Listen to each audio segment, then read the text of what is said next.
sure if we all can record from our own little groups. Wait, Mommy, wait, no. Danny. So if anybody has like a record button, I don't know. if you have a record button, you can hit it. That's what I've said. If it'll let you record, Vic, you might want to on your ends, because then you'll have an immediate copy, and you won't have to download it from YouTube or anything. You too, David.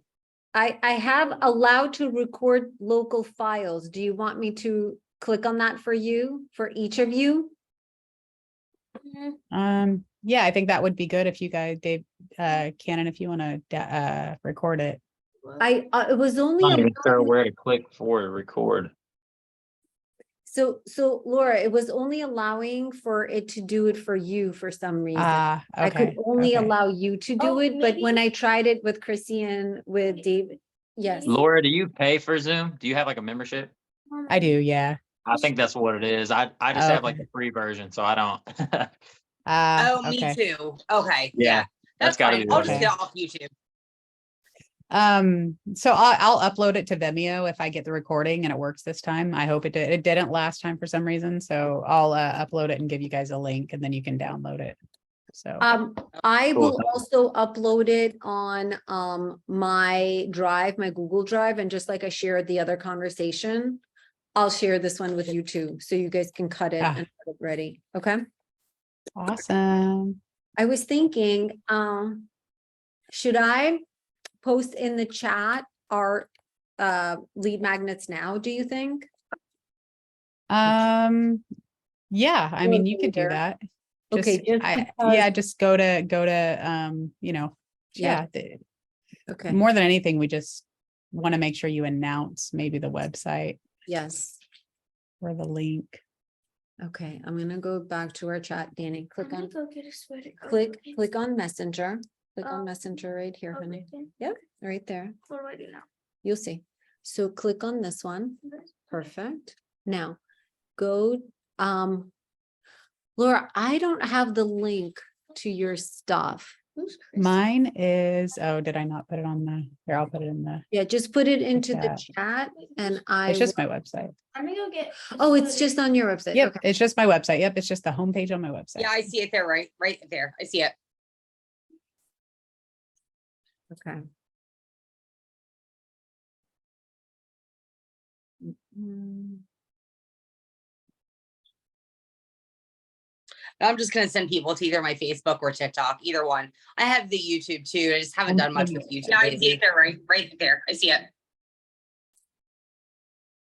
Okay. Yeah, just whichever you choose, just put it in the chat. We'll announce it too if as long as we can spell it well, right? I'm just gonna send people to either my Facebook or TikTok, either one. I have the YouTube too. I just haven't done much with YouTube. Yeah, I see it there, right there. I see it. I think we're on the loop. Can we mute that somehow? Yeah, just just put it in the chat. We'll announce it too if I keep answering the same questions in my head, because I think that Or TikTok, either one. I have the YouTube too. I just haven't done much with YouTube. Yeah, I see it there, right there. I see it. I think we're on the loop. Can we mute that somehow? Yeah, just put it in the chat. We'll announce it too if I keep answering the same questions in my head, because I think that Or TikTok, either one. I have the YouTube too. I just haven't done much with YouTube. Yeah, I see it there, right there. I see it. I think we're on the loop. Can we mute that somehow? Yeah, just put it in the chat. We'll announce it too if I keep answering the same questions in my head, because I think that Or TikTok, either one. I have the YouTube too. I just haven't done much with YouTube. I don't think mine came up as a link, but that's okay. It'll still be in there. They can find me if they want. there should be a mute button. Did you find it, Vicky? Yeah, you know what it is? It's when I go to my YouTube channel, I just posted everything on the YouTube channel as well. So that Okay. it's doing Okay, things. so that's why it went away and then started again. Yeah. Got it. We got 5 minutes. I'm running to pee just in case I don't have to go when we Okay. start. So Okay, so do you think? I'm excited to see who shows or who Me doesn't. too.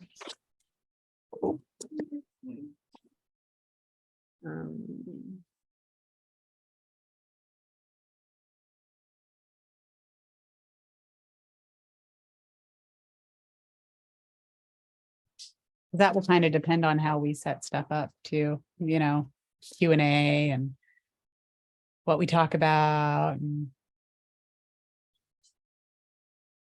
Yep. Can someone catch me up on someone in your email, you said 3 questions? Can you just, are we yeah, doing that so, or are we just rolling? well, we're gonna roll, but in the event that, so I always have a framework, because if nobody shows up, we'll just go with like the first thing that we all learned about forgiveness, and then or like one thing we want to share, right? And then we'll go around each of us again and do the second thing, and then the third thing. If we end up having an audience, we maybe we'll share one thing each, right? We just want to make sure that we're prepared, whether, we have 5 people, 20, or it's just us, because we're already live, and we're going to talk about our journey. So what I told Chrissy was, if it's like your favorite books or your favorite quotes, or just 3 of your personal lessons, because I like stories, my own stories, I feel like they resonate with people. So yeah, that's all, just to kind of give us some framework. Cool.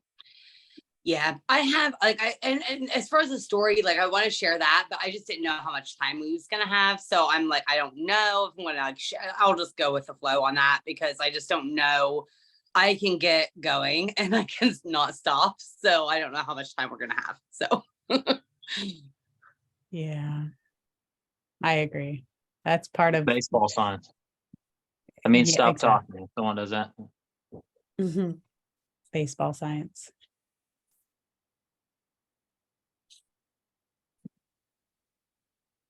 So Vicky, you said you had a couple people from work or something joining, right? Or So something. my executive coach, I was sharing with him that I was doing this on the side, and this is work related. So he's my executive coach from work that my work hired. And he and Okay. I were talking, and I was like, oh yeah, I'm going to be doing this on Wednesday and blah, blah, blah. And he was like, oh, well, that's interesting. He was like, I'd love to attend. And I was like, are you serious? He goes, send it to me. And he's like, very serious. So I was like, yes.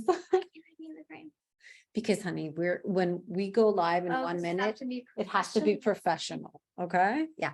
So anyway, I sent him the Facebook link. So we'll see. All right. So far I see 1. How will we know how many? Oh, participants 4. So it's us so far. Okay. Yeah. Yep. I have I know I have, like, there's one girl that messaged me today, and I've connected with her online. It was with the CBA group, and we've kind of just became friends online. And she told me today that she had it on her calendar and she was coming. So that's 1. Yep. Well, we'll find out. It's But a if not, mystery. we're just gonna talk. If not, we're just gonna talk amongst ourselves, and it'll be fun anyway. I agree. Exactly.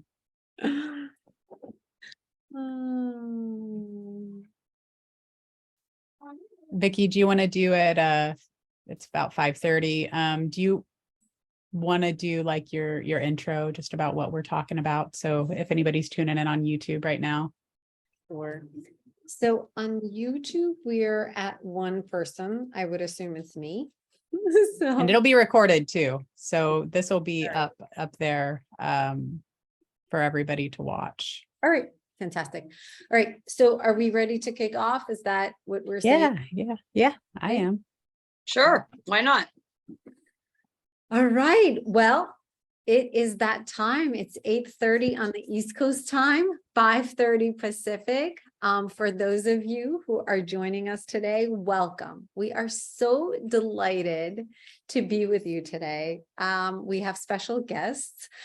These are going to be faces that you will be seeing on a regular basis, whether it's going to be as part of Conversations with Vicky, and there are lots more coming. So you got to see Laura, but you will be seeing Chrissy, and you will be seeing David.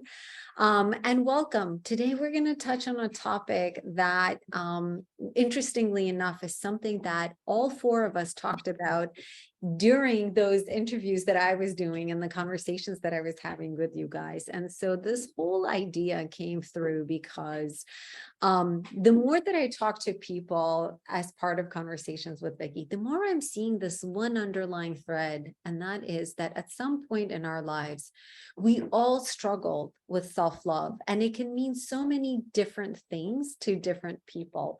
But here's the thing, self-love is something that, we all struggle with, whether it's today or in the past. And so I want to turn this conversation over, and I really want us to talk about how we got on this journey of self-love, but then more importantly, what we were doing and what we did to overcome some of the challenges that we ran into. Now, the great thing is we're going to give you practical tools and advice, as well as we're going to give you some free tools in your toolkit that you can use. And we're also going to be here to answer your questions. So with that intro, I'm going to turn it over to you, Laura, for you to kick us off today. Yeah. So we had such a wonderful conversation about self-love and how we all experienced our own journeys. There's always that catalyst where you realize that there's something missing, or maybe it's a wound or a hole within you, or an emptiness or something that it doesn't feel right. And I'll talk a little bit about my journey, and we can just maybe carry on the conversation from there.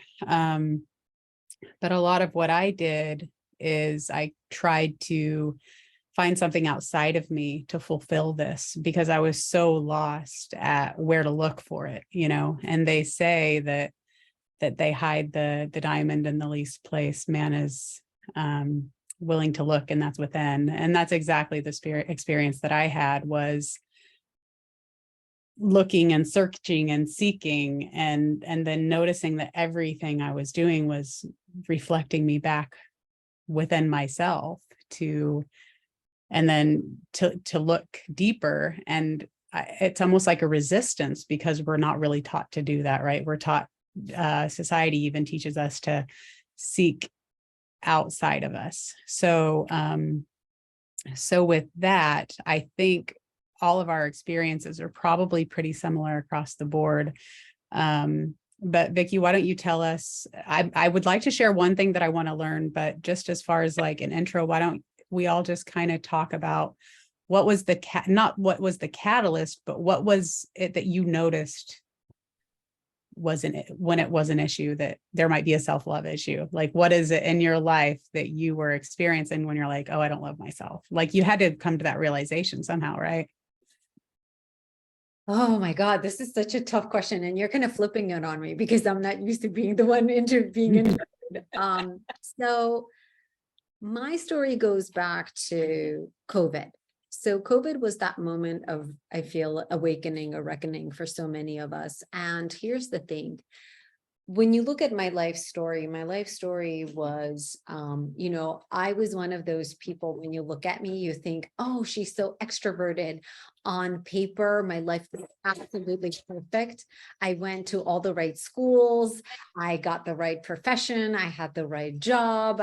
On paper, everything about my life looked really, really perfect.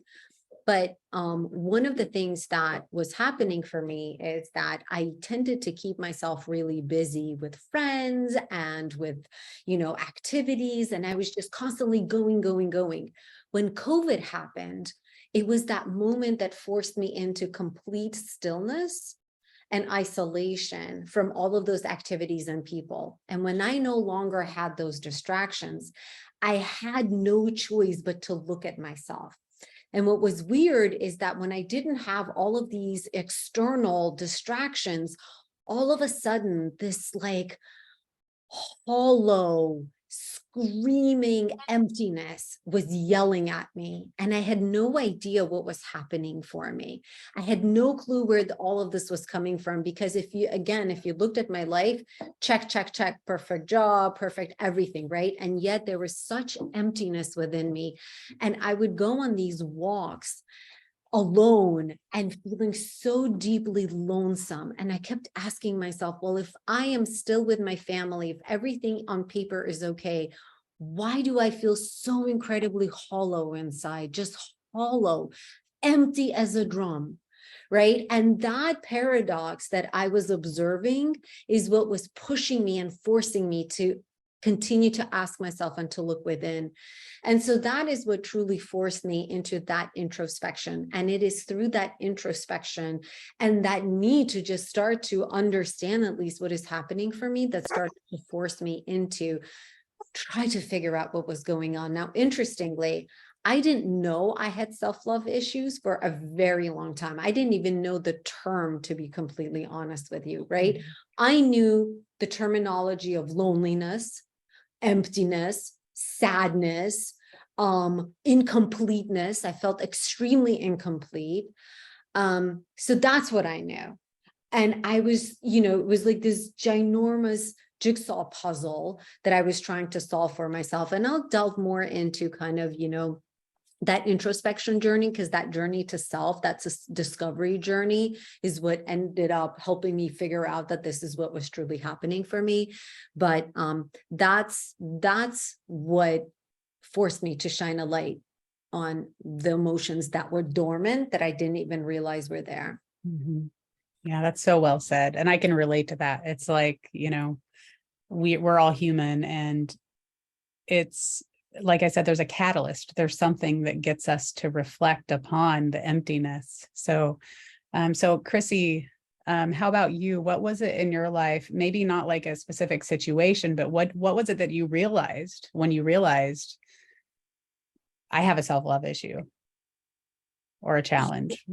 Yeah, it's kind of crazy. I can relate to what Vicky just said so much, and kind of what you even talked about, and it is one of those things that I think we don't even realize. Like, we don't realize that I didn't know what the term self-love meant, and I heard a video earlier before. I wasn't even going to talk about this, but I heard a video from a psychic medium that I follow, and it rang so true to me. And she said, when like she was using examples of, like, say you're single, when you want to find your person, et cetera, and you think everything's great and it's okay to want to find your person, but if that's all you're searching for, then you're really just running, and you're really just searching outside of yourself to find that validation. And that was me, like, for 20 years, over and over and over, like, just looking for validation, for love outside of myself. And I'm kind of like Vicky. I mean, maybe not as exact, but I had a good childhood. Like, I may have had some small t traumas, but I didn't have some traumatic childhood. I didn't have, I have a good job. I have a good family. I have great parents. And so it was kind of like, I didn't even realize that I had an issue, but yeah, I was in these toxic relationships over and over and over. And in 2020, instead of going within to find myself, I ran more. I started dating, go figure, during the pandemic. I started dating, bad idea, but and going to these clubs and doing things, like clubs that were still open, and doing things that were not in alignment with myself. And it was just to get validation, to get the attention, and then it wasn't really until about the last year that it really hit ahead for me, after so many, like, heartbreaks and searching for that. And it really wasn't until I discovered meditation. And then after that, I discovered Gabby Bernstein, who was a lifesaver, when I heard her story and heard about her issues. And then I started meditating, and I went within myself. And when I went within myself, it was like, holy hell, like, this is what's going on. Like, I don't love myself. So that was kind of how yeah. Again, beautifully said. I mean, I feel like I went through that too, because I did, I was seeking that love outside of myself. It's like, oh, and I would try to fix people too. Like, he doesn't love me, so let me fix him. So he loves me. Right. It's just, it just resonates with me so loud. So So I want to ask you, David, the same question. And then afterwards, I'm going to share one of the things that was a catalyst in me actually learning myself. There's all kinds of tools out there that we know of, like meditation and spending time with yourself and reflection and all of these other things. But I'm sure that you can think of those times in your life, which was like, this changed me, this one thing. And I was thinking back, and I can imagine like there's probably a lot more than three, but I can imagine three that really changed me on the inside. So after David shares, I want to share one of those, and then we'll just kind of go from there. And everyone tuning in, we will go to Q&A. So if you have a question, just raise your hand. And you're welcome to talk, but you don't have to, of course. You can feel free to listen in. So David, why don't you tell us about when you really realized that there was an issue with self-love within you? Mine was Just raise your hand. pretty obvious for me because I was not doing well mentally. I was very unstable. I mean, I was crying myself to sleep every night. There was something majorly wrong, and it was pretty obvious for me. It was mostly for me.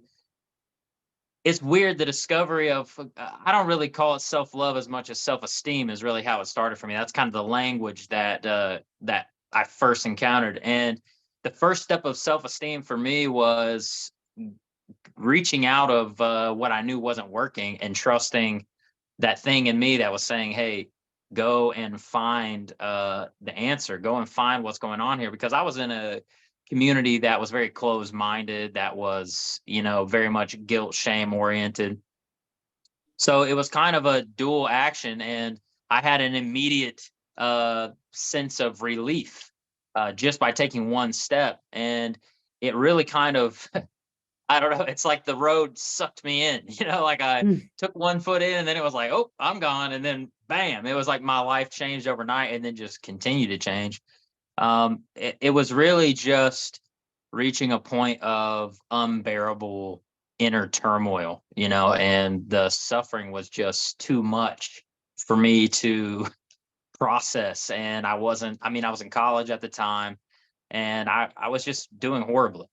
So, yeah, the pain was honestly like what kind of pushed me. And I was like, all right, if this is the right way, if this is, the way to heaven or whatever it was that I was chasing, I was like, then I got to go somewhere else because I can't bear this anymore. And the answers I'm getting aren't doing anything. It's just, you can only hear so much of, well, you just need to pray more, or, you just need to stop reading those darn philosophy books. They're just making you depressed. And, it was a recognition. Yeah, I guess the moment of recognition for me was actually when I was in the Army, though, and we were learning about PTSD. And I was sitting there, I was like, hey, that's me. I was like, what is this? What is going on? I was like, I thought only people who went to war had PTSD. And that's when I started realizing, that's actually when I started writing, really intensely writing, as well. And yeah, it just kind of led me to where I am now. Yeah, it's a realization for sure. That's an amazing story. Again, I can relate to that too. And I think we all can, like I said. But one of the things that you said made me think about how that probably forced you to learn coping skills, right? Because when you're in so much pain and you're in so much pain, and I did that too. I was like, I was forced to learn coping skills. And I think that I just realized that was one of the biggest ways that I came to start loving myself, was learning that, because I didn't have it. That's where I did have PTSD as well. And it was building up and getting more severe, right? You can't function after a while. So yeah. Wow. Can I jump in here? Yeah, go for it. Of the coping skills. I think this is a really important point. And for me, it was, I grew up in a broken home. My parents were divorced, and, I went through immigration and a lot of hardship. But what was interesting is that to cope, I actually learned how to be a chameleon. And I learned how to fit in any circumstance or situation. right? So I had to adjust to a new culture. So I knew how to fit in the new culture. When I went to work in corporate, I knew exactly how to adapt. So, and because I was constantly adapting to different circumstances, people, cultures, situations, I lost myself in all of Mm. that. I lost myself in my colleagues. I lost myself in what society was telling me I ought to be. I lost myself. And during COVID, that was one of the things that really was screaming at me, to the point where I was like, I had to ask myself, who is Vicky? Like, who am I? What do I believe? What is true for me? And what was really hard was that I didn't know the answer. And that put me on an entire path of self-discovery, and that the journey, before I even knew, again, like at that point, I still didn't know the term self-love, self-worthiness. Like I didn't know any of that. But what I had come to understand is that I actually didn't even know who I was, because I'd forgotten myself and my children and my husband and my job and everything else.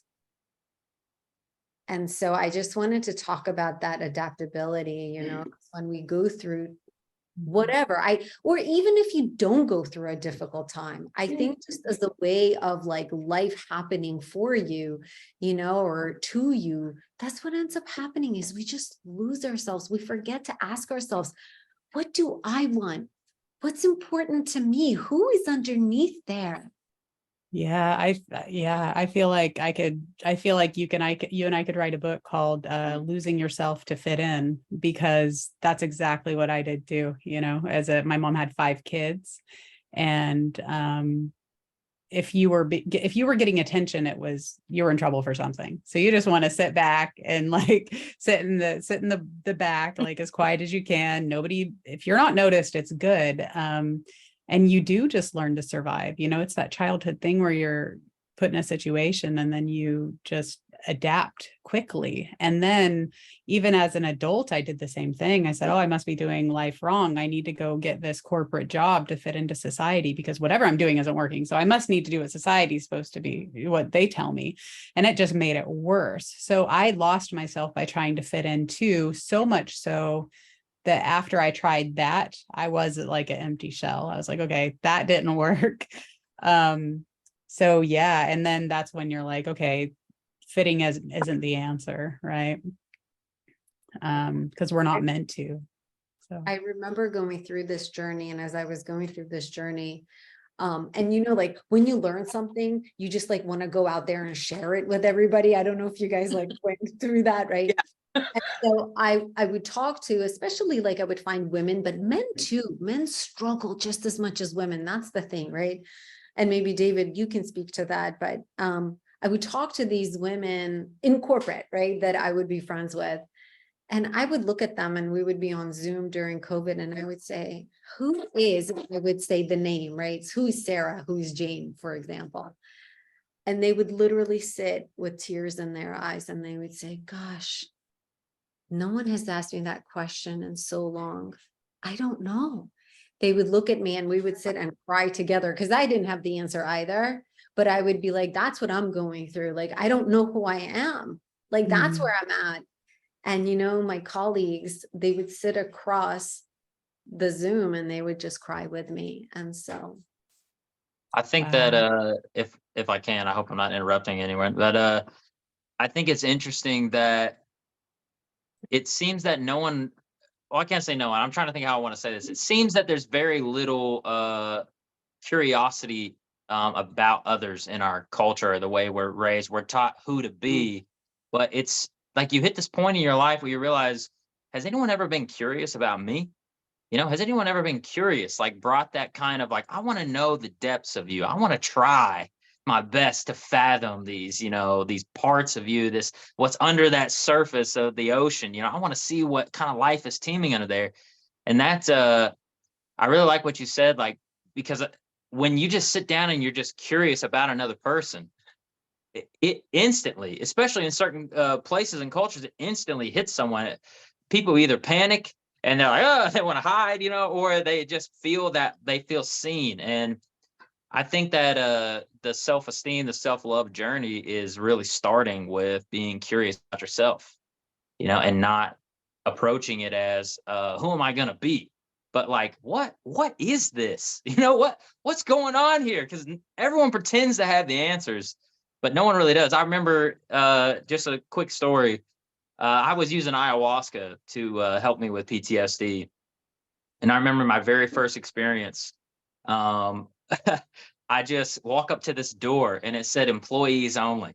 And I got so mad. I was like, how dare you tell me I can't go in this door? Of course I'm on ayahuasca. So I'm like not in my right mind.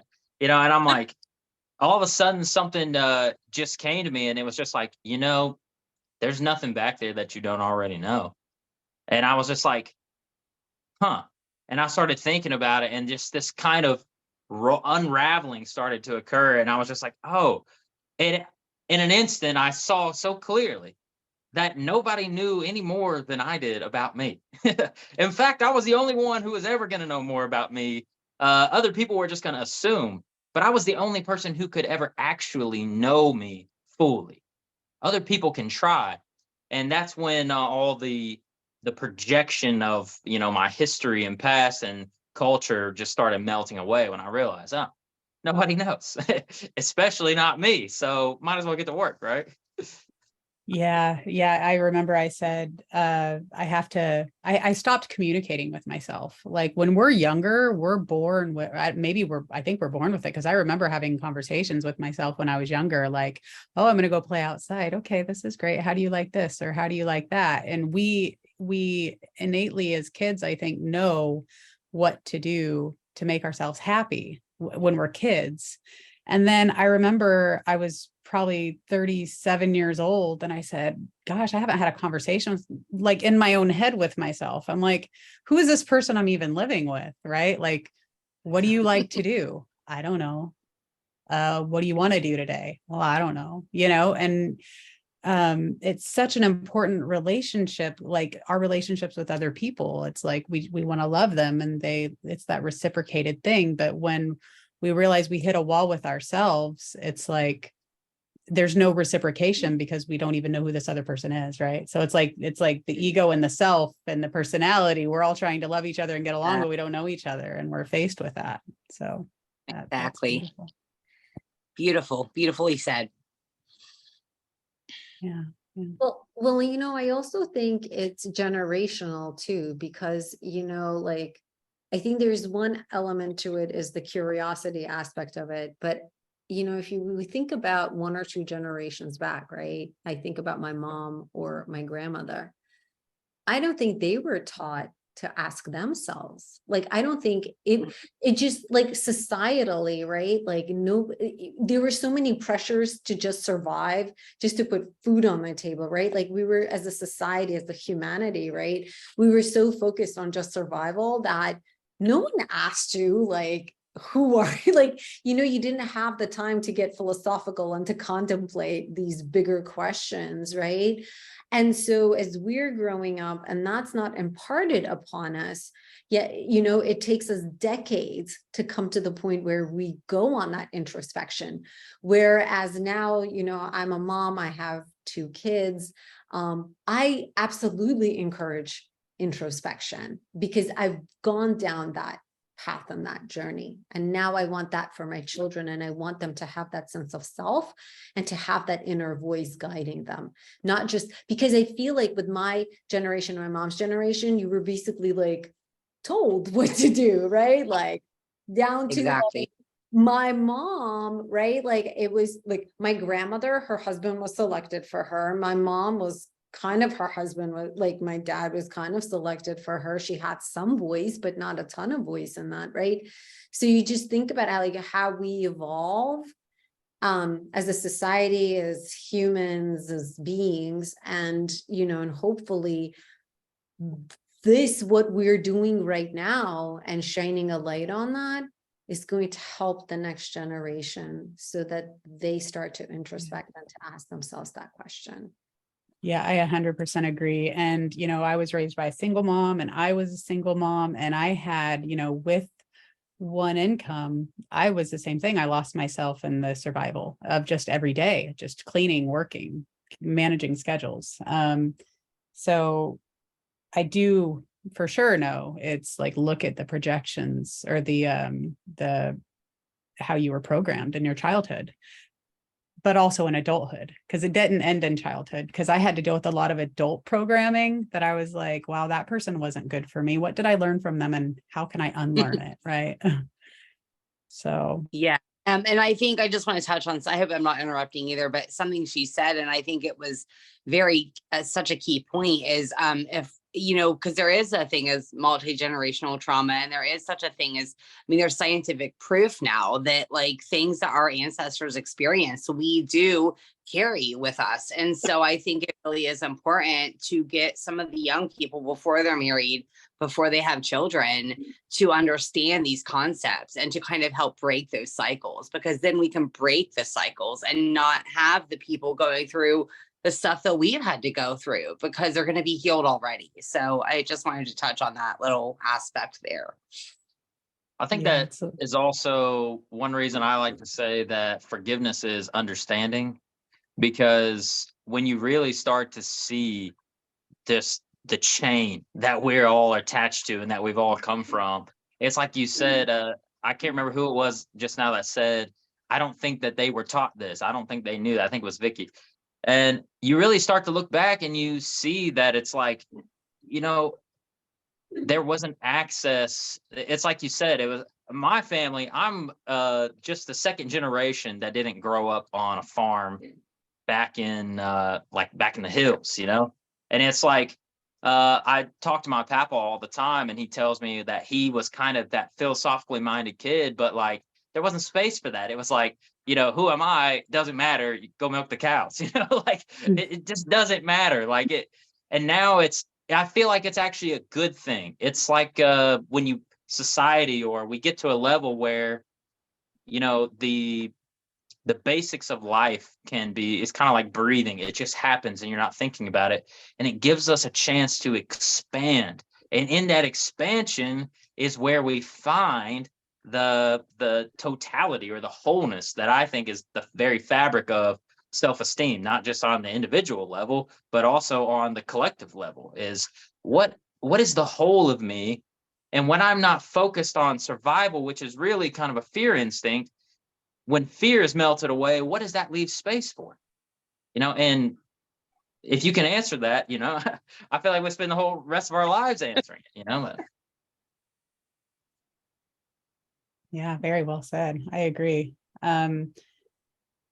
Which made me think about because if those of you on my website or on here, if you go to my website, lauraperry.com, on the homepage there, you can download some cards that I made, and they talk about the perpetuation cycle, because we have this perpetual cycle in life, and we're always in a perpetual cycle of thoughts and actions and behaviors.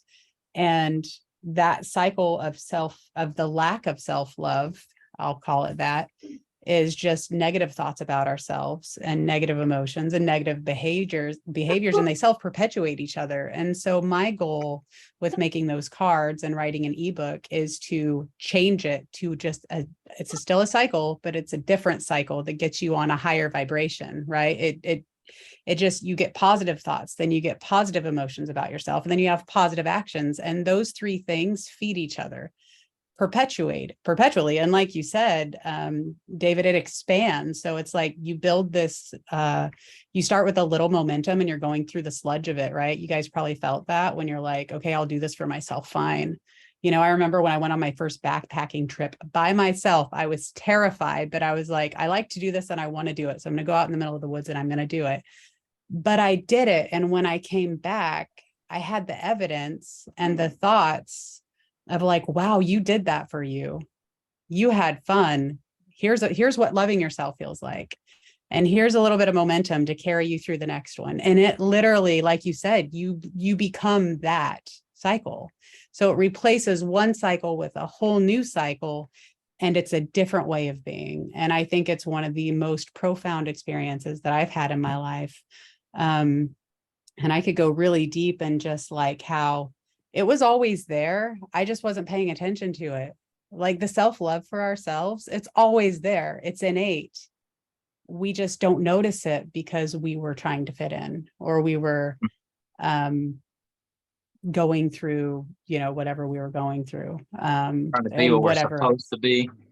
Yes, and everything else society taught us, or our parents taught us, or our friends taught us. So yeah, I 100%. That was a good point, David. Thank you. So does any, I want to share one thing, but if any of you want to touch upon any of that, I'd Well, like what to you see if we said- could just share. What you Oh, go said ahead. about the cycle is that what you really find out is that you're always in a cycle, always. So I think that's the tricky part, is when you first tap into it, you'll catch a glimpse of something. Like if you're rotating, you'll catch a glimpse of something, but then it's like you pass it. You're like, oh, where did it go? And then it pops back up again. Then you pass it. And in meditation, they teach about finding the space in the thoughts in between, and it opens up, and you find you're kind of in this enclosed thinking loop. And it's whatever that pull is that's telling you, hey, something's off or something not right. Like when it comes into your cycle or your system and you aware of it and you lose it, it will come back.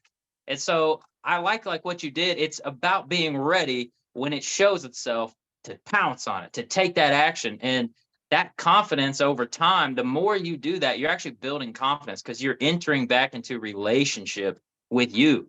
And the more you listen to that voice, it compounds on itself. And then next thing you know, you find you're being creative, and you're no longer being reactionary. You're no longer being carried by the current. You have kind of taken control of that current, and you're like, oh, I'm going to direct it this way. I'm going to move it that way. It's like receiving, and then, ooh, okay, I got I can push it back now slowly. And then, but yeah. Yeah, great point. It is definitely a cycle. And that's why I named my cards in my ebook, The Self-Love Cycle, is because it was just a different cycle. So there is no good and bad in the world, you guys. Everything just is. So which one do we prefer? This cycle or this cycle? Well, this one is low and slow and heavy because it's a lower vibration. And this one is high and joyful and full of love. And so I realized that I didn't like the other one. I didn't like the negative cycle. It caused separation. It caused heaviness. I felt like I was separate from the whole. And just the other cycle, I was like, wow, this is what positivity is. This is what being closer to the light. This is that connection to myself that has always been there, but I just couldn't see it, or I couldn't find it. And so again, it, like David said, it's literally just another cycle. You're always in some kind of cycle. And it is that thought, emotion, action, perpetuation of, what are you doing? What are you doing for yourself today? I'm sure Vicky can speak on that. What did you do for yourself today? Because I know we had that conversation. So I did. It's interesting. So, when I went on that journey of introspection, I did a lot of journaling.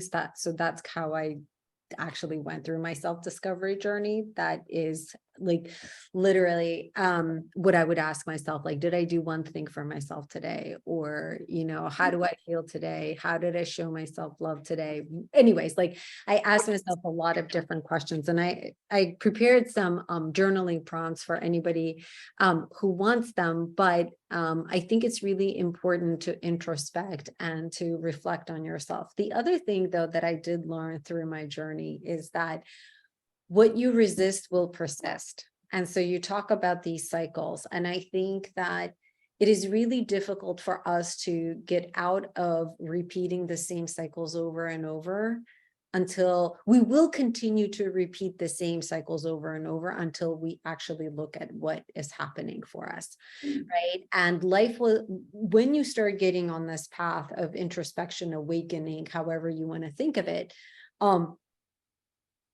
life will start happening for you and not to you. I'm a huge believer of, and what I've found is that, like Chrissy, you talked about dating and that you would continue to date the same people. That's a cycle.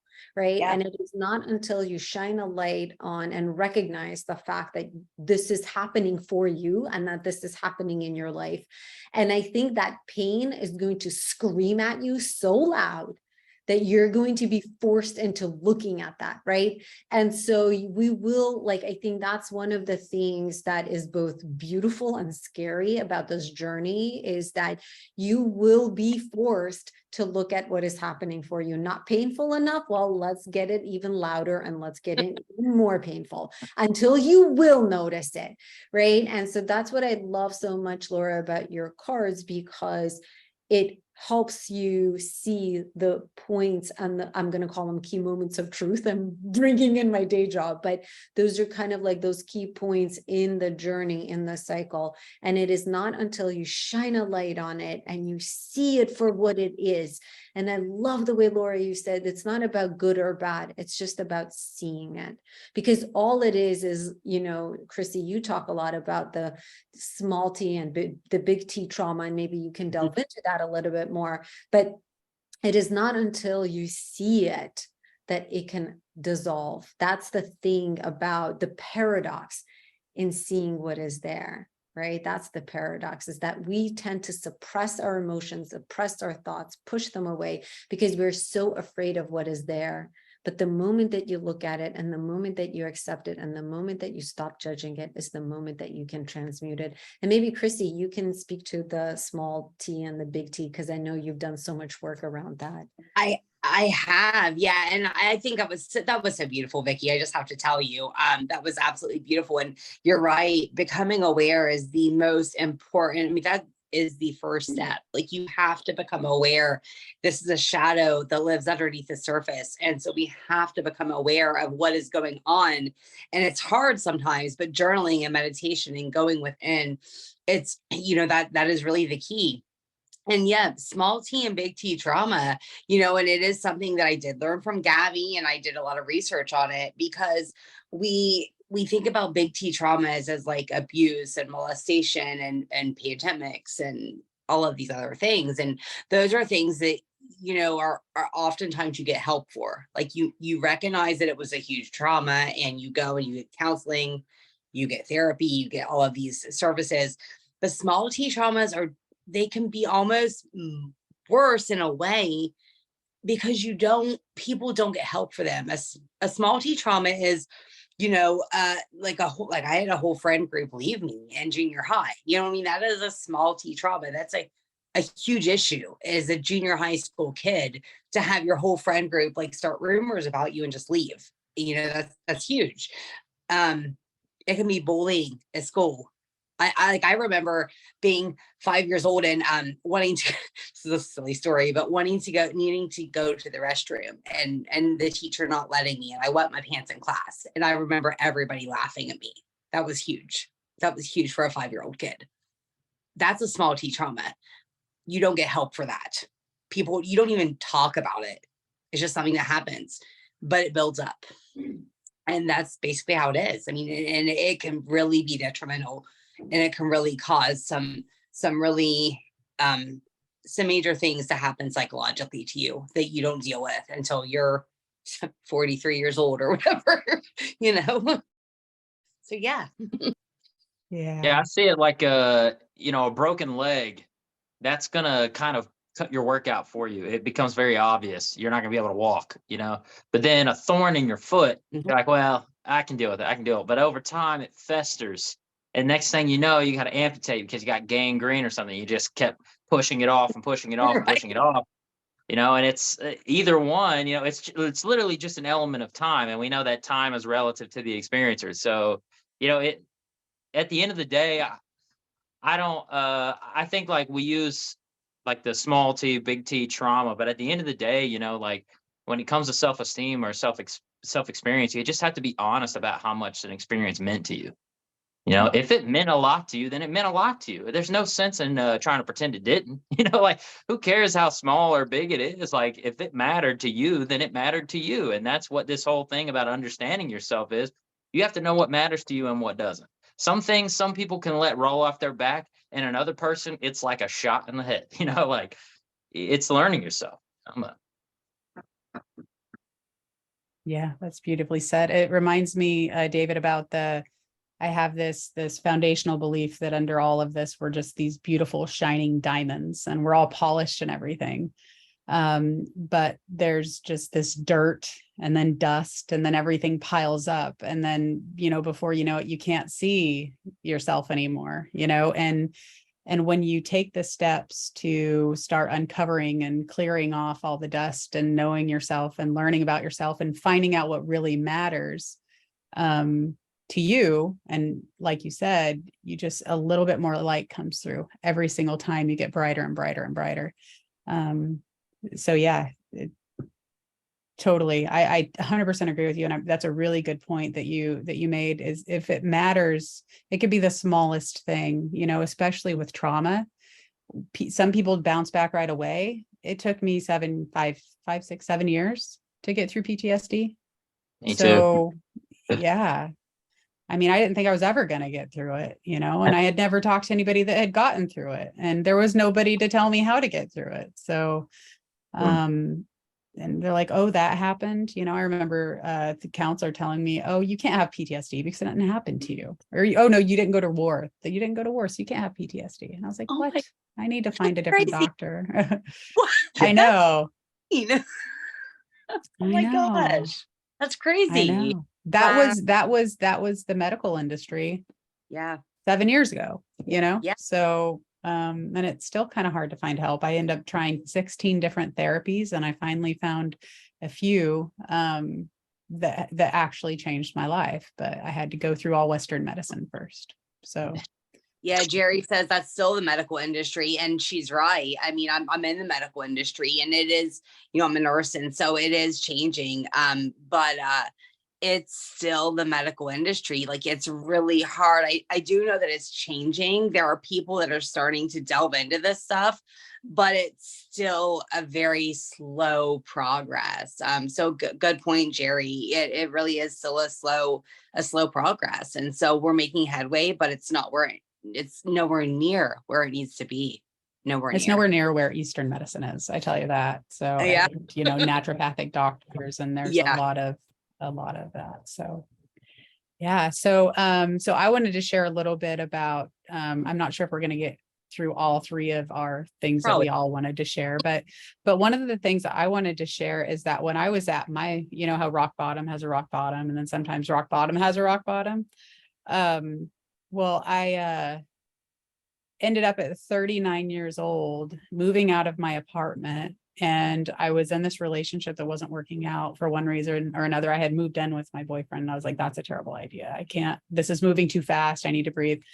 Whatever. I quit my job because I was so overwhelmed with life. And I ended up moving back in with my mom, who lives like 2 hours in the middle of nowhere. So I was 39 years old, lived with my mom. I went from making 6 figures a year, over 6 figures, to making like $17 an hour because I needed something to do. So I had some savings, but I was like, oh my God, I used to charge like $150 an hour. Now I'm making like 17 because like I was trying to think of my job as like free therapy because I needed something to keep myself busy besides sit in my stewed mind all day. But anyways, like I was just a disaster, and I was with my mom for 6 months, and I wanted to share one of the things that she said to me, because everything that I had been, the experience that I had had in my life over the 5 years of being in like a toxic relationship and it affecting my life and my daughter's life and, people around me, I was having a hard time processing all of that. And it did lead to a lot of trauma because there was a lot of things going on at the same time. And I had no coping skills to handle 2 or 3 of them, let alone, all 10 of them coming at me. But my mom said, Laura, you have to forgive yourself. And I was trying to forgive other people. I was trying to forgive them so that their burdens wouldn't hold me down. And for the first time, I realized that I was holding myself down by not forgiving me for making those choices, for being in that relationship, for choosing to stay, for, filing the paperwork to get out of the relationship, for everything that hurt me on top of that, that caused insult to injury. I was blaming myself and shaming myself on top of the trauma that I was that I was experiencing. And so I realized, how do I forgive myself? Like, I had to accept the situations. I had to accept my choices. And I realized in that moment that I have to stand by myself. Like, I didn't make choices just to see what would happen. I made choices because I thought they were the best ones, and they ended up hurting me. So I realized one of the biggest lessons that really transformed me was I needed to figure out how to forgive myself. And one of those ways was to take ownership of my choices and stand by them no matter what. If I made the choice, it was something that I decided to do. And I thought it was what was best. And I was doing my best at the time with everything that I had and everything that I knew. So she did. At the end of this, I'll recommend the movie that she had me watch, because I ended up watching it and just bawling my eyes out. And through that, I learned forgiveness from this movie. Surprisingly enough, I thought it was the silliest idea ever. But I watched it and I cried, and I called Robert and I said, you have to watch this movie, because we were friends back then. He's like, no, I'm not going to watch this movie. I said, just watch it. And he calls me, he's like, I cried so hard, because you're releasing all of this stuff. And he's like, oh my God. And then he calls his sister and he says, you have to watch this movie. She's like, why did you have me watch this movie? So I don't know if you guys have seen it, but I'll tell you at the end of this what it's called. And I hope that you watch it. And if you have seen it, watch it again, and you'll see the lessons in forgiveness, because the guy who wrote the book and the movie, he has a wonderful story.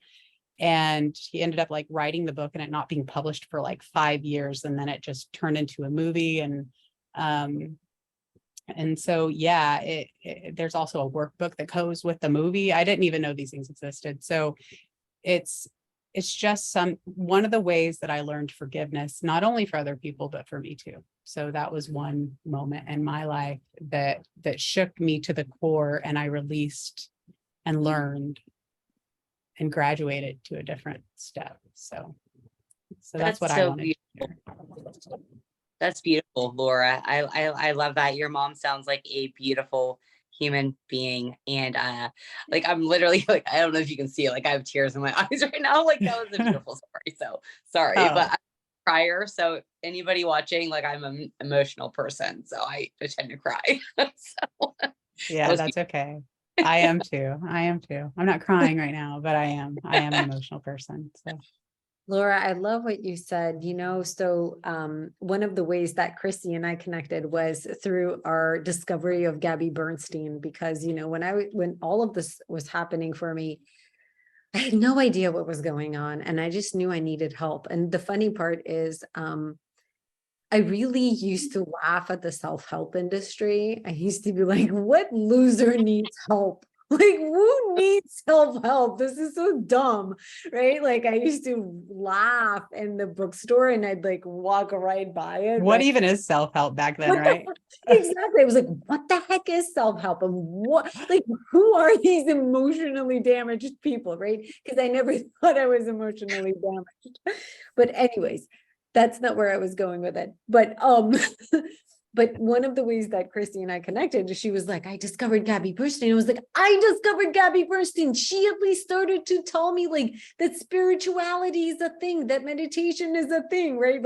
Like bits and pieces, right? It's like the bookshelf will fall off, the book will fall off the bookshelf when you need it, or the teacher appears when the student is ready. So clearly, Totally. Christy and I were ready for Gabby Bernstein. But anyways, long story short, so Gabby Bernstein had this relationship challenge. And it's funny because I always thought that the relationship challenge was to help me heal my relationships with others, whether it was in my romantic relationships or, other relationships. And one of the days she had a journaling prompt. This is why I love journaling prompts. It like really got me to think. And so one of the journaling prompts was, identify all the things and all the ways in, who you need to forgive and what you need to forgive them for. And in that journaling prompt, she said, it could even be you forgiving yourself. And I was like, what? Oh, that's interesting. And that really made me take a pause. And as part of that day's exercise journaling prompt, she said, what you can say to yourself is a prayer or a mantra, and that is, I forgive you and I release you. Yes. And she said, and you can even say that to yourself, I forgive you and I release you.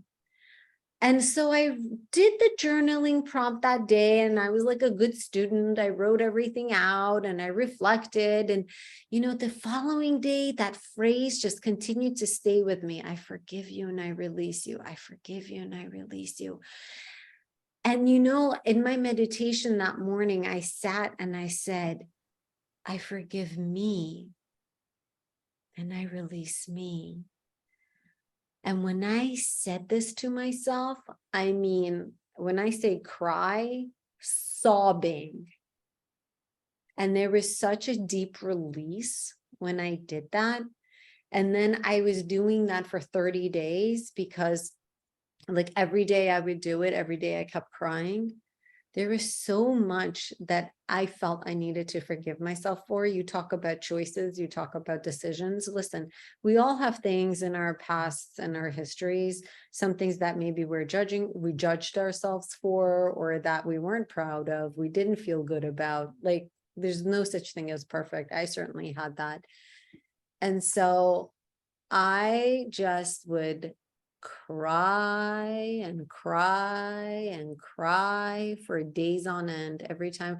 And it's weird when I would say it, I forgive you and I release you, and I would like envision my father or like whoever I felt did wrong in my life.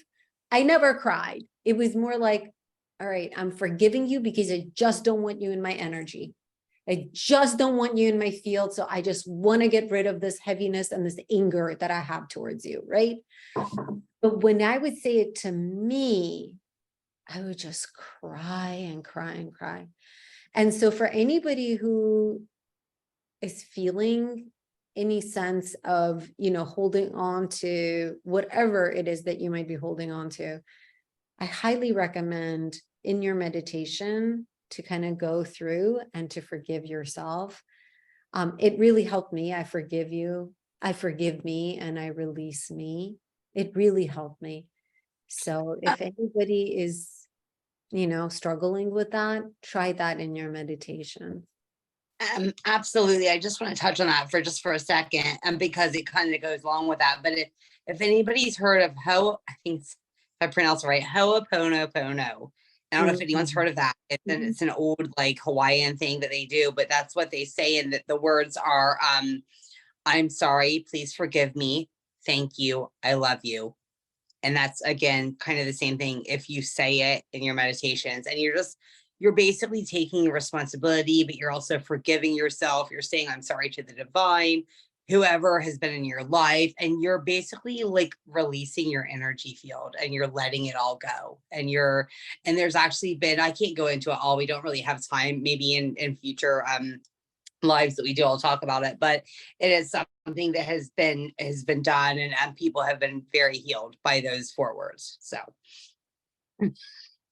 yeah, thank you for sharing that. I remember I did that as a mantra for years, actually, after I heard about that. And I was like, I would get to the I love you part and I'm like, I don't love you. I'm just trying to forgive you right now. But I eventually worked into that. So, but it's interesting that you talk about relationship, Vicky, too, because I was in a relationship that was toxic. And what I noticed about that relationship is he had walls up and I had walls up.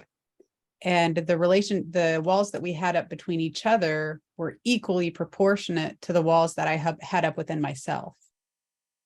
And the other thing that I noticed is that when I would block the bad energy from anything, I would also block the good energy. And so by trying to, avoid, like you said, what we resist persists, by trying to avoid negative feelings and the negative emotions, I was avoiding the positive too. I remember somebody told me that, and I said, well, there's no way I can feel all of this right now, because I wanted to get to the positive stuff. So I knew that I had to do both.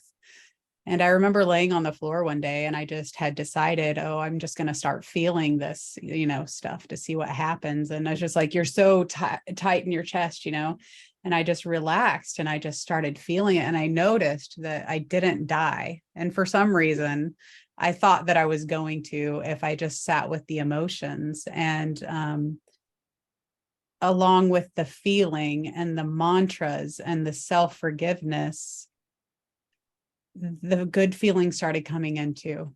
And they really do, like a laser, blast through those dark, heavy feelings, but you got to let them all in. And I was afraid of that. So by doing that, I allowed myself to then generate the love and know where to direct that. So yeah. Yeah, what you touched on there with kind of the question is like, what do you do with the feelings? And that was, for me, the first question. I'm a firm believer in, if you're stuck, find a good question, because a question is going to pull you somewhere else. It's going to expand the way you think about something. That's just kind of how my mind works. And that's what I'll never forget the question I got. I was sitting in a ceremony and had a pretty insane experiences and stuff. And then just this voice just asked me this question. It said, what do you do with the hurts that hurt? And what do you do with the pains that pain? And what do you do with the feelings that feel all the hurts and pain? And I was like, well, I don't know. I don't know. I'm so disconnected. I was one of those people that had just pushed everything down so much. And it was like a delay between actually feeling it and when it had occurred. And that question, it just stuck with me, and I didn't let it go, because I think that if you're messing with something that is infinite, something beyond comprehension, you're going to open a door, or you're going to pull on a rope, and eventually you're going to find out it's a lot more than what you thought it was. And in that moment, you have to allow yourself to be more courageous than you're used to. You have to take a risk, and that's when spiritual principles really come alive for you. Things like faith, things like hope. We talk about it out in corporate world or things like that. It doesn't really lay over the way it does when you're going into this, because these things it's how you deal with the infinite, and you need something that is bigger than just a method or a practice. You need something that encompasses method, that has all practice in it. It's the first step to a kind of a mode of being. And if you've been suppressing, then I kind of experienced it like a tape, the old VHS that's fast forwarding, and you see everything kind of like, like going really fast. Like, it was like my past. And when these feelings would come up, it was like a fast forward. It was happening, like all of it was going really fast. And then you like kind of come to, and you're like, oh, I'm back in the present moment. I'm here. And I really like the internal family systems strategy, because it's about recovering exiled parts of yourself and addressing managers and firefighters as like the kind of the words they pull, because it really, a lack of self-esteem is a lack of wholeness. And a lack of wholeness occurs because to be fully yourself was dangerous in some regard, either socially, physically, emotionally. In some way, it was dangerous for you, whether you perceived it or it was literally dangerous. You're going to kind of exile yourself, or a fragment of yourself, and really you're trying to recover. And your feelings are not your enemy. They're the road to that recovery, and that's really what I kind of found for myself, was that every time I felt something, not only did it take me deeper, but it led me somewhere that I had never been. And that was always the opportunity to be something that I had never been before. So I love that, David. So guys, we're getting a question on the YouTube channel, and the question reads, What advice would you give someone who is learning or starting to set boundaries for self-love? Ooh, so in my in my deck of cards that I put together, that was something that I wrote, was to set your boundaries. It's so hard because I acknowledge within myself that when I first started to learn how to do this, I felt selfish. I felt loud. I felt guilty for setting boundaries. I didn't even know how to do it, but everything that I did, it's like, oh, you can't treat me that way. Oh, never mind. Yeah, you can. It was like you have to decide what you are going to accept, and then you have to make it non-negotiable. But it's hard because that cycle that you're on is telling you that you're small and that you're not good enough and that you're not lovable and that you're unworthy. So when you get on a different cycle of, this is how you're going to treat me, this isn't negotiable. My anger, my healthy anger, is going to teach me what I like and what I don't like. I'm going to listen to my emotions. I mean, that was powerful for me, right? To say, this is non-negotiable. I'm not going to allow someone to treat me this way. If you want to treat somebody that way, you can, but it's not going to be me. And what I found is I had this fear that I was going to lose that person.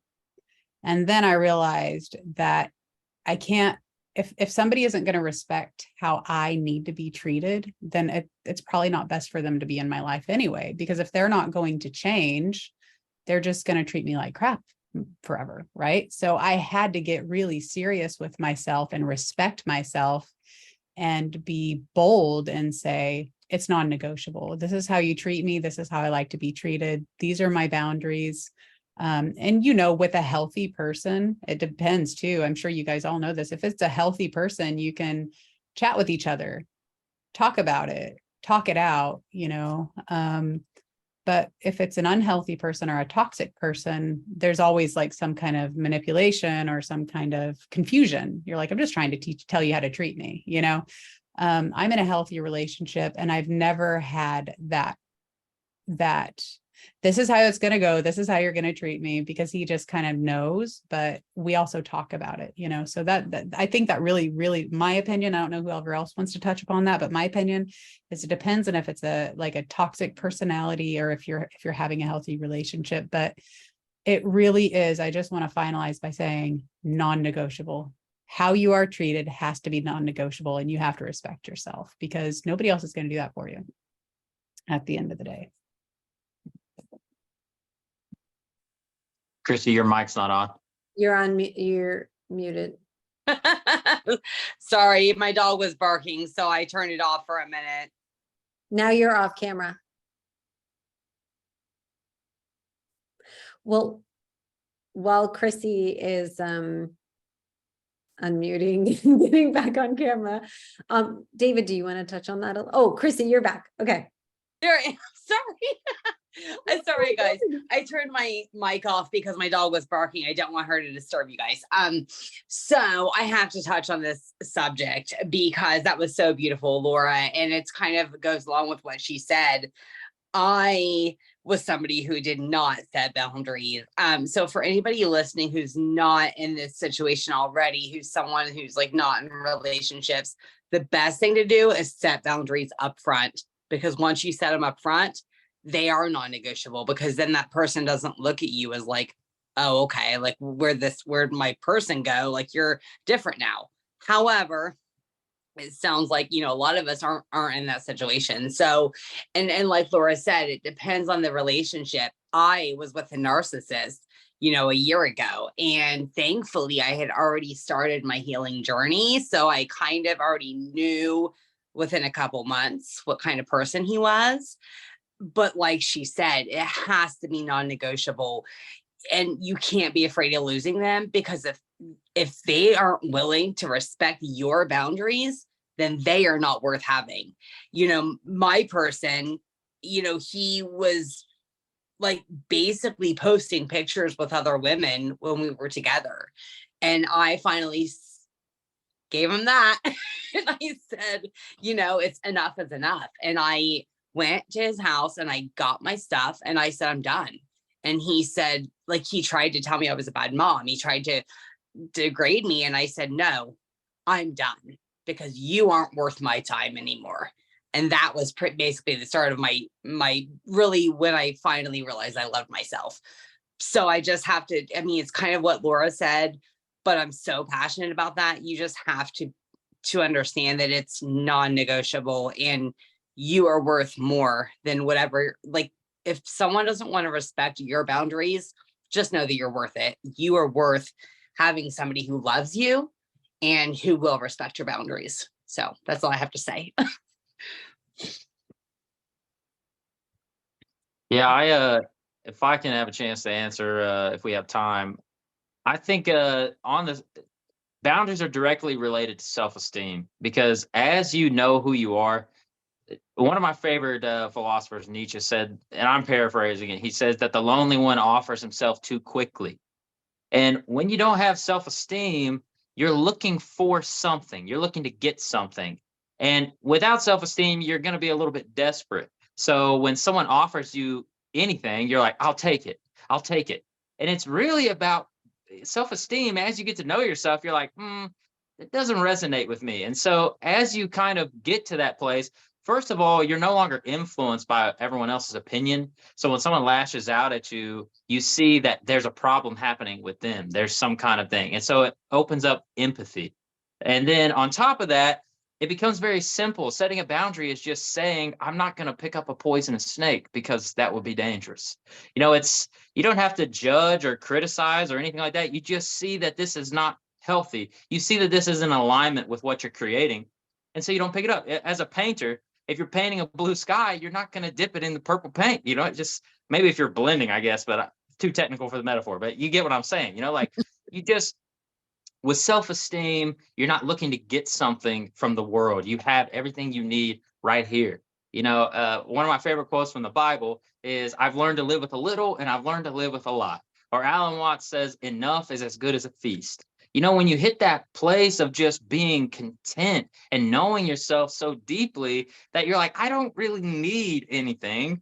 Everything becomes a choice, which is where real love actually has a chance to blossom, because neediness, we set boundaries first out of neediness because we need to be safe or we need to be protected or but then it grows from that to where it's, you know, you're kind of a force in the world. When you move, it just, things move with you. You're moving with something a lot bigger than you. And so when something comes at you that doesn't resonate, it just kind of misses. You're just like, and you'll find that people will feel foolish when they treat you poorly, and it just doesn't resonate with you. There's no reaction happening in you. So there's nothing for them to latch on to or to build their attack up with. You're just like, you all right? You okay? You know, like I feel like it becomes very simple. You know, you just, I'm not going near that. Thanks though. Yeah. That's kind of what it became for me. And then you just let him go too. Like I have to touch on that too, because like we can't hold on to the anger. So once you can get to that point and just be like, okay, like I'm going to have these boundaries and I matter, then you also have to just kind of you can't hold on to the anger either. I just want to touch on that.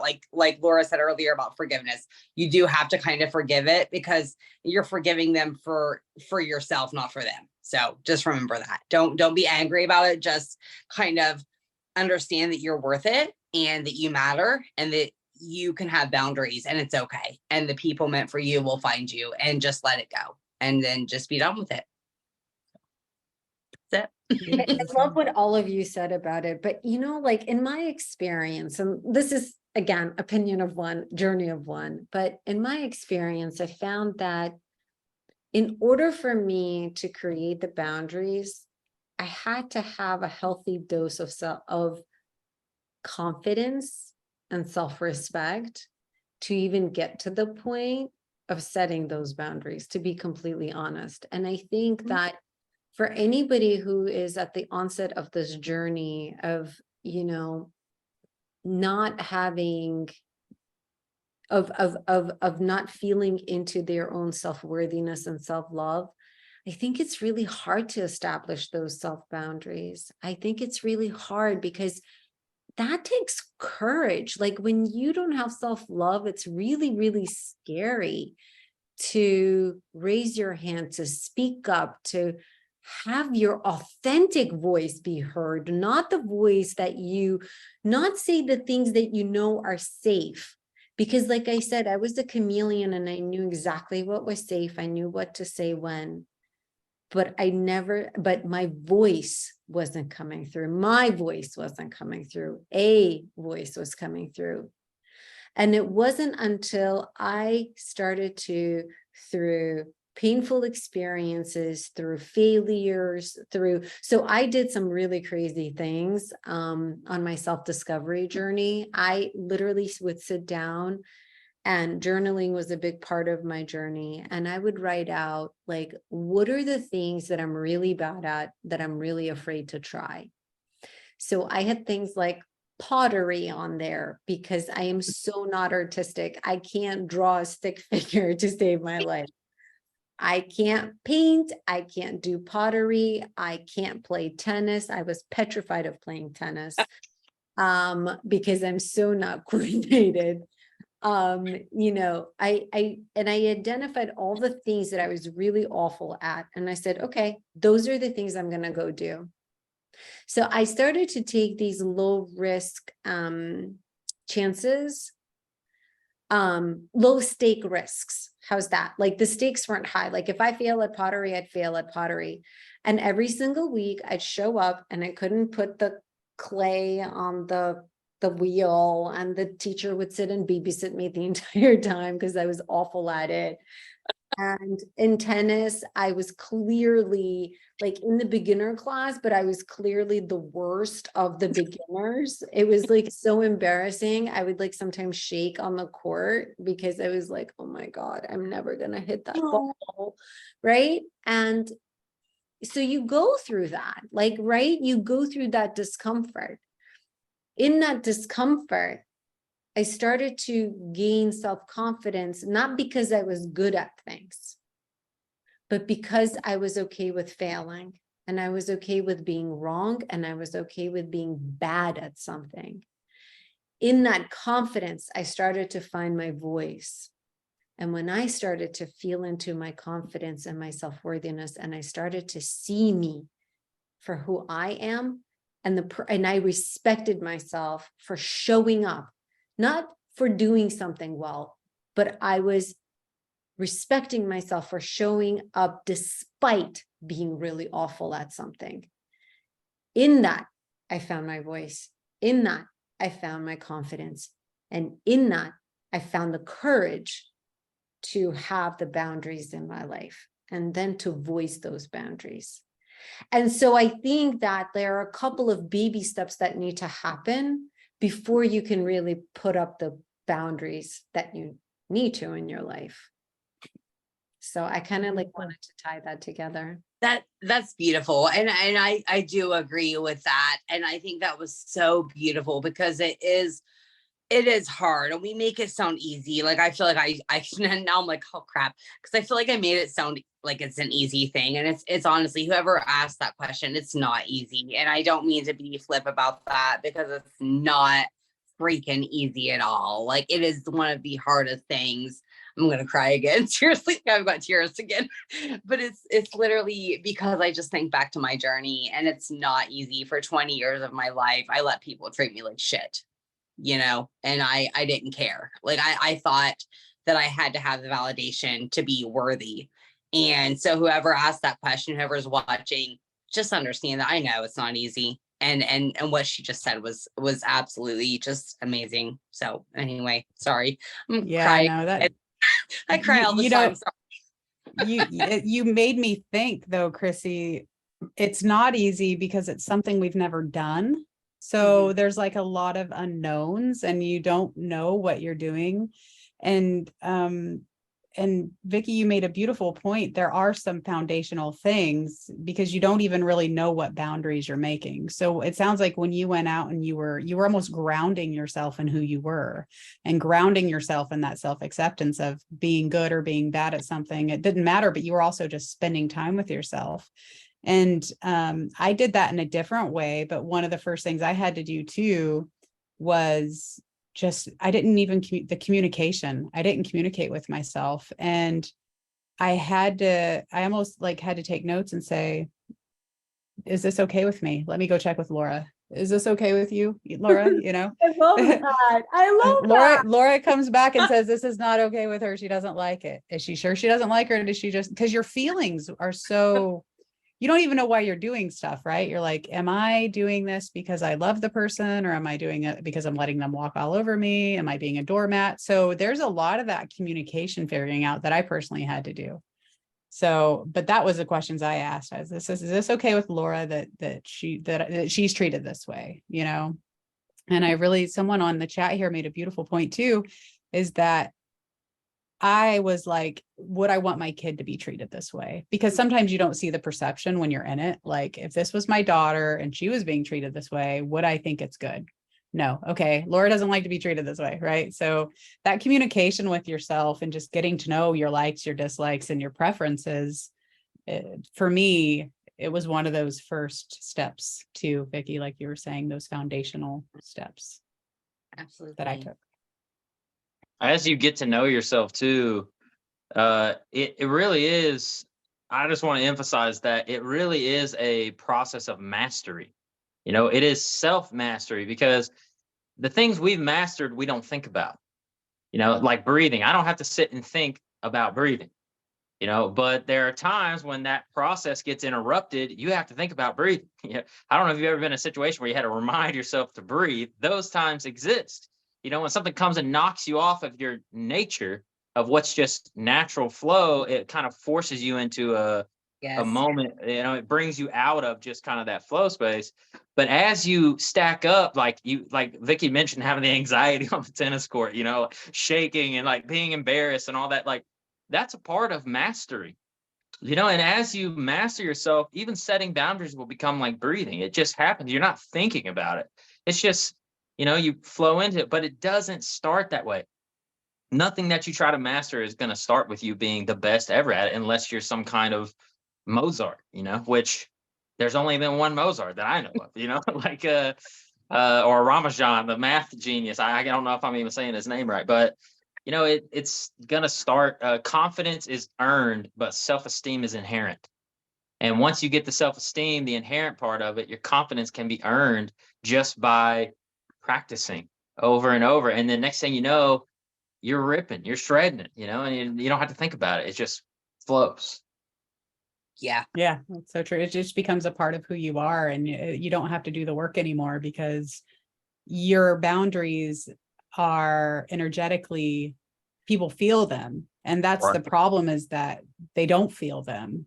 But when you have your boundaries up, you carry yourself differently. You walk through life, and you know, you walk in and you kind of when you walk into the room, everybody can feel it, you know, your energy. And it really is different between a person who has no boundaries and a person who is like grounded in who they are and they know what they expect, you know. So that was a good question. Yeah. Right. Does anybody else have any questions? Like, I mean, I don't know if anybody here has any questions. You can raise your hand, or anybody else have any questions? We would be happy to answer them for you guys. If anybody would like to talk to us, or, you know, raise your hand here on Zoom and come on, we would be happy to talk to you guys. So just wanted to throw that out there. Yeah. And Vicki does have a 7 days of journaling prompts. Vicki, could you tell them to find that, and maybe make sure it's in your chat and so that they can find that? I feel like it's really valuable for them to know how to start, a place to start.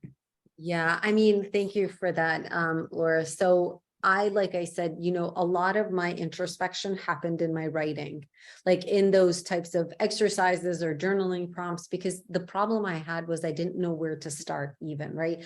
All I knew was that there was this emotion, but then I had no idea how to introspect, because I've never had to do that before in my life. And so I created this, here, I'll put it into the chat, a 7-day introspection journey that you can essentially go through. And I put the URL in the chat so that you can just go through and ask yourself and introspect, and I give you a couple of, a summary of the different elements of self-love, but then also some journaling prompts just to get you going. And then as you start to write, you really start to feel into, where you're at. And it's just so incredibly beneficial. And I still have my journals. I don't know about you guys, but I have notebooks and notebooks and notebooks full of my journals, and I never threw them out because it was my journey. That's a part of me, right? It's such a difficult time for me to look back on, but it's a part of me, and I love that part of me now, so for anyone going through that. Yeah, sorry, go ahead. I was just saying that's amazing. I was just giving you kudos. I was just saying that's amazing. So thank you. And it's an editable PDF, because I'm like one of those people who can't figure out how our printer works. So I'm like, oh, I should make it an editable PDF because I don't know how to print anything. I am like technologically challenged. I may even check out your journal prompts, to be honest with you, Vicky. Like, I've journaled, but I'll tell you, my journals are all over the place. I have notes. Literally, I have like probably 5 journals here at my house. I've got a manifestation journal. I've got, a shadow work journal. I've got them everywhere. And I literally have notes everywhere. So disorganized. So I may check that out. I'm just saying. Listen, it's free, it's there. And also make sure to go to Laura's website. Yeah, I relate to that. She relates to that. Jeanette relates to that. Yes, I hear you, girl. Yeah, but also please make sure to go to Laura's website. I mean, your card, I'm going to download your card deck. I think it's so awesome. Yeah. I love the way that you did it as a cycle, because it's so incredibly true. That's exactly, it's funny. So I did this personality quiz, and my personality quiz came back as, and this was for entrepreneurship, but my personality quiz came back as a star. A star is somebody who's like, they don't create something from the ground up. So like, not like I don't know, Steve Jobs, I don't know, who's like the big inventor. But I am somebody like, when you hear something that resonates, you're like, oh, yes, that's a light bulb. That totally makes sense to me. So like when Laura said it, oh, it's a cycle. I'm like, totally. I'm like, yes, Laura, that's exactly what that is. So like when you said it, it totally resonated. So I hope that people go and check it out and download. Yeah, I'll put my link here, or my website here, in the chat in a second. Maybe you can share it on YouTube. But what happened with me is that I used to teach about thought energy, and I still do sometimes, about thought and the vibrational frequencies of thoughts and where they come from and the different kinds of thoughts, and how thought is like a bridge, because we also create with thought, right? We create from it, we experience it as energy. Everything starts off as a thought and then an emotion. And when I wrote the book, The Self-Love Cycle, I realized that it's just a different thought cycle that I was in when I was in my worst times. Like I said, it's just, which one did I prefer? It was just a different cycle. And so I had to take the actions to bring myself into alignment with the cycle that I wanted to be in. And if you could start with your thoughts, start with your thoughts. If you can start with behaviors and actions, start with that. If you could start with your emotions, start with that. It doesn't matter where you start, because they're all part of the cycle. And then I kind of reduced it down to these cards, because I said, first of all, the book's being reformatted so that you could download it on my website too. So you'll get the book as soon as it's reformatted, and the cards just by going to my website, put your email in, you can download it right there. The book will come a little bit later, but the cards you get right there, and it tells you exactly how to use them. And what's within the cards is just, the things that I actually started writing, literally everything. If you guys ever tried to write a book before, you're like, or anything, all this stuff comes out and I don't even know where this is going. And I did all the things that I did wrong. These are the things that I did wrong. And I said, well, I can't give all this to somebody. They don't know what that is. And so what I did is I realized that instead of telling you what I did wrong, I'm going to tell you what to do right. And that's what the cards are the actions that I took and the ways of being that I applied to myself. And it's going to be probably a ever growing when it comes to my mind. But the ones in the deck right now are the ones that I found are the just the most impactful, the things that I did that gave that cycle momentum. So yeah, that's free also on my website. And I've shared it with a few people. So the deck with a few people, and they're like, wow, this is really helpful. So I'm pretty proud of it. I love That's that. awesome. Yeah. I'll probably be checking those out too. So They're free. They're there. Go for it. Awesome. Yeah. Yep. And I'm posting them on my YouTube channel right now as we speak. So, so for anybody who is interested. Okay. Sorry, I'm distracted. No, you're fine. You're Trying to fine. post- It's great. I'm trying to post on my YouTube site. Okay. No. Cool. And They Chrissy, can you shared they can your help somebody, they can help somebody. Those cards can help somebody. yeah, Your and journey. yeah, and I agree with you. You know what? I just wanted to say this. I don't know how long we're going to be on here, but I just wanted to say this because what Vicky said was so impactful. And the reason why I like her journaling prompts is because I learned, David, you probably sound like you know what I'm going to say here. I learned that you can't solve a problem from the level that you're at. So we self-diagnose ourselves, right? We're like, oh, I have this problem. And then we'll go find a coach and we're like, I need you to help me with this problem. And then we know what the solution is based from our problem, right? Well, as a coach, every time I've like talked to somebody about what their problem is, their desires are actually way different than what they want is way different. They're just in that mind of trying to solve the problem from that level. And so what I love about Vicky's journaling prompts is that they're from the level that she's at. So you've done all this work, right? So it's from a level that the problem can be solved from, if that makes sense. So I just wanted to add that. Oh, thank you. Yeah, I'm thinking of doing more journaling prompts. I'm such a fan of, I mean, it really helped me, like, honestly, because I think the hardest part is when you don't know what you don't know. And I think it's the hardest part of anything, right? It's with your career, it's with anything in life, right? And I think, again, like, at least for me, I genuinely didn't know what the concept of self-love was. I was like, okay, so don't laugh at me. This is a super vulnerable moment. But I was like one of those people. I was like, I'd look in the mirror. I'm like, all right, I look decent. I'm not like I had 2 babies. I don't look bad for somebody who had 2 babies. Like, okay, all's well with the world, right?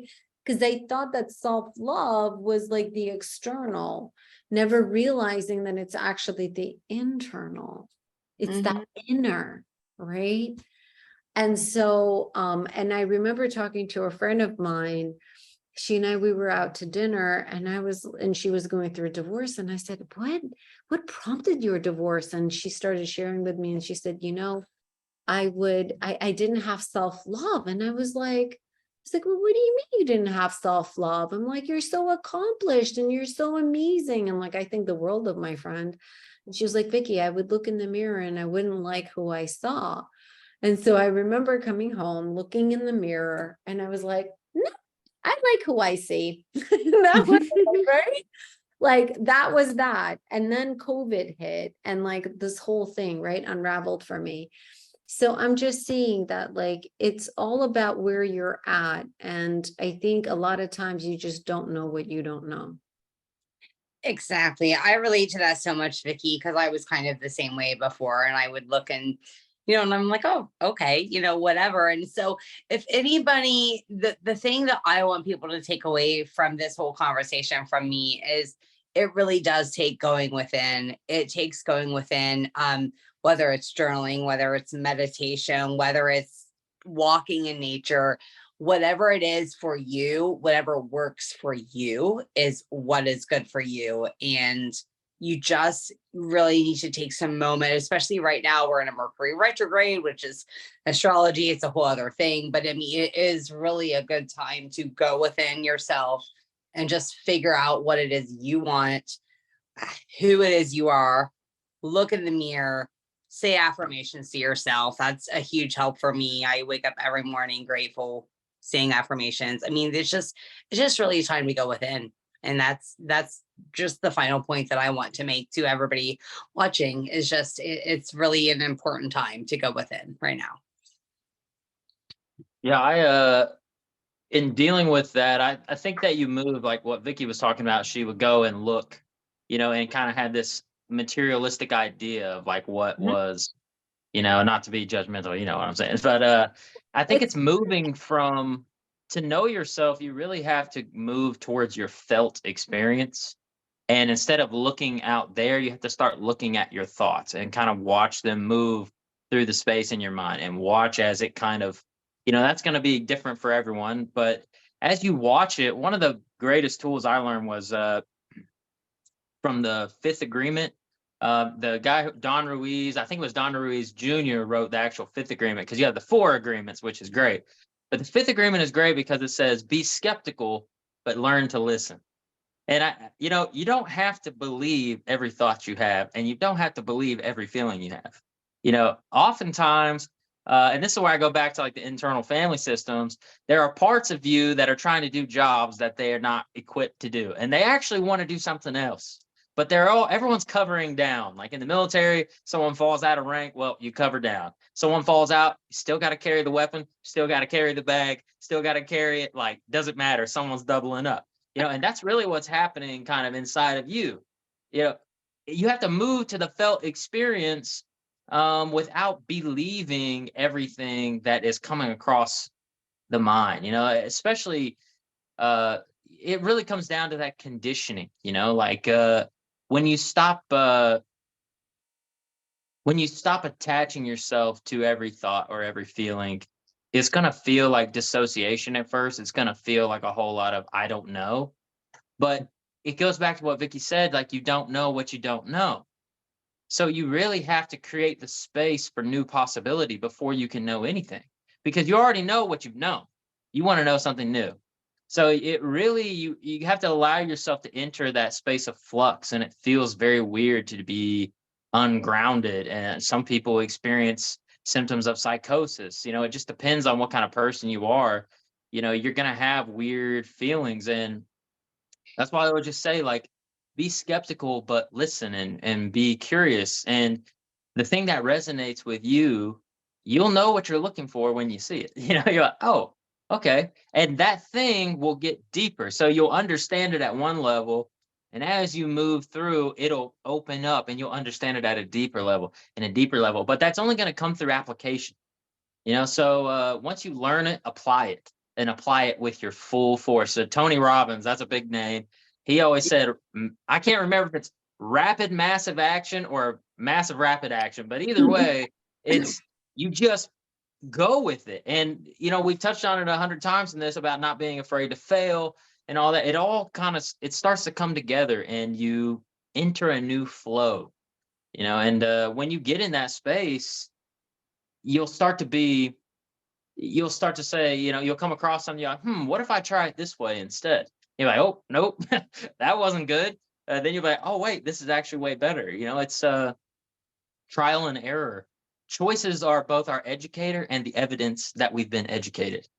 So if you don't know where you're going, it's like the Alice in Wonderland quote. It's like, well, if you don't know where you're going, then anywhere will do.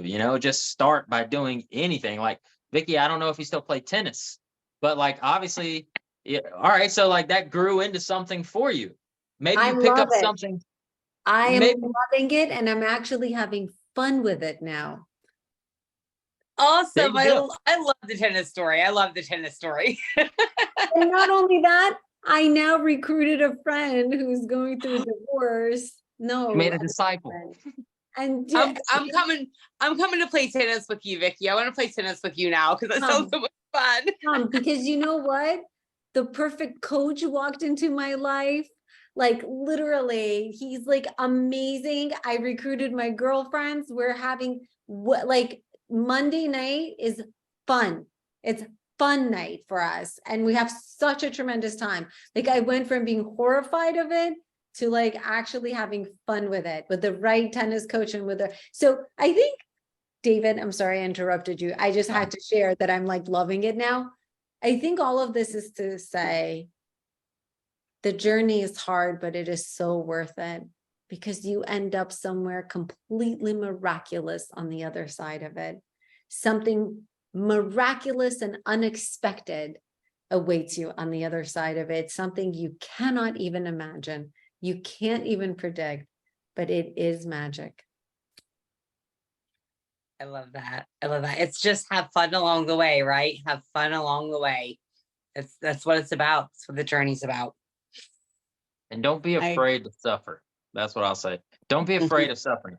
Not everything that's scary can kill you. That's what one of my big mentors, his name's Demian.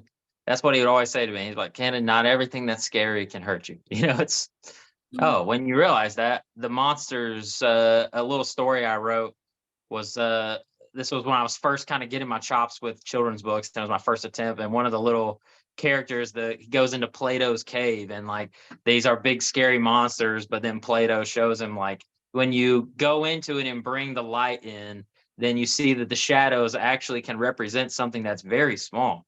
But if you keep your eyes on the projection, then it's going to look like something that it might not be. And when you get to the reality, you find that the majority of what you're dealing with are the thorns, the little thorns that festered. And it really starts to help you put things in perspective, because that will eventually help you to, especially in like what we talked about, setting boundaries before, you get real life experience. We used to have cats growing up, like lots of cats. I mean, there was one point we had like 20 cats, but not indoors. Like they were outside, but we just kept feeding them and they just kept showing up, But an interesting thing with cats is if they don't get socialized, when they play with you, they'll be too rough. They'll hurt you. But if you hold them a lot, they kind of know like how to play without being harmful. And, it's that experience is going to give you that kind of wisdom. And wisdom is the application of the knowledge. And that's only going to come through failure. That's what makes you wise. So. Yeah, well said. And, if I wasn't scared, I eventually I questioned whether I was on the right track. I was like, oh, this isn't scary enough. I wasn't growing, but it really did take a lot of courage in the beginning to take those actions that perpetuated the next step. And then I said, okay, if it's not scary, I'm not doing it, because that's how I could start to define where my growth moments were through that fear. So it's going to feel that way, and that's okay. And I think what I'd like to end with is the scary feelings that we have as we navigate this. I don't let them sit in the driver's seat. They're in the passenger seat. They could be there. They could be in the back seat. They're going to be there though, but you do it in spite of it, and you do it regardless. And the cool thing about that, when I learned that, is I made sure that fear was somewhere, like I said, or I wouldn't know. I would think that I was starting to settle into an old habit or not learning a new part of myself. And I don't want to say that there's always fear in the unknown, even though there is sometimes, but I felt afraid of the unknown. Does that make sense? I felt very scared of, well, I don't know where this is going. And I honestly think it was because that's what the evidence was in my brain. It showed, okay, if you go there and you don't know where it goes, it's going to be bad. You do that 2 or 3 times in your life and you're like, okay, let's not do that again. But once you get through that and you realize that it's not always scary, you do start that perpetuated cycle, and then you're not scared anymore. And now I'm like, bring it on. What, and then you learn these coping skills, and then you have these boundaries, and then you're like, where was this part of me all these years? And like Vicky said, I love this part of me now. I love my struggles. I loved all the crap that I went through. Do I wish it upon anybody else? No, but it developed me, and it developed who I am. And I thank the people, it took a lot of strength and a lot of healing to thank the people and thank myself for making the decisions that I made. Because without all of that, you guys, I wouldn't be none of us would be here shining our light for others. And, you know, we're in service, and I can tell it's really deep in all of our hearts to be in service for anybody watching and everybody watching, because we've paved the path, you know, we've gone through the brush with the Hackett and said, okay, we did that. This is how you can do it too. So I just wanted to end with that. I love that. Let the fear be your guide. That's what my mentors say all the time. Let the fear guide you. And I love it. Yeah, we resist it, right? And we think it's not supposed to be there, but no, it's there. It's good. It's a good thing. And let's get really honest and vulnerable. Tonight was even apprehensive and scary and So scared. but right, like this is our first YouTube live together. I met all of you individually. We had no idea what was going to come through, but I think so much beauty came through. And I hope that whoever joined us and whoever ends up hearing this on any of our channels, I hope that you guys got something out of it that is of service to you and that is of help to you. And, you know, in full transparency and in our most vulnerable selves, hey, we had no idea how all of this was going to come together, but it did. And it flowed, and it was so fun, and it was so beautiful. And I genuinely loved the comments, the participation. I loved our conversation. And, you know, I hope that this is one of the first of many, many, many lives that we're going to do together, because I think that we have something really special to share with the world. And so whoever is watching, make sure to come back and share and comment. And, you know, I think that this is a space where we can all evolve together and we can all grow together, because that's what this journey is all about. It's our growth and our evolution together. So, and the journey back to self. Yes. Yes. Someone said, when is the next one? I think we're doing every Wednesday, right? 8:30. Every Wednesday at 8:30. We're gonna be here. So yeah, I don't remember who that was that just commented, but I think it was, I'm looking right now, Ashley. Okay. Yeah, we're gonna come back. So Every Wednesday, 8:30 Eastern. You're Eastern time, right? Yes. And I'm Pacific, so 5:30 Pacific. 5:30 Pacific. Okay, I never remember that. Thank you, Laura. I never remember the times. Yeah, so I hope you guys come back and join us. Invite your friends, invite your family. And I hope you guys, I want to hear from you guys. I want to participate with you guys. I've had so much fun. And in the future, we're going to do hot seats. That means you get to come on live and you can get coached by all of us who've gone through the hell and back. We've been to hell and back. Yeah. But we're here and ready. We're here and ready to help and to serve. And that's what this is all about. It's of being of service to everybody out there. So it's free, it's live. Come join us and tell your friends about it. Yes. All right. Exactly. So All much. right, everyone. I love everybody here so much. Thank you, David. So good to see you. Chrissy. You too. Everybody. See y'all. You. Good night, everybody. Thank you. Bye. Bye. Bye.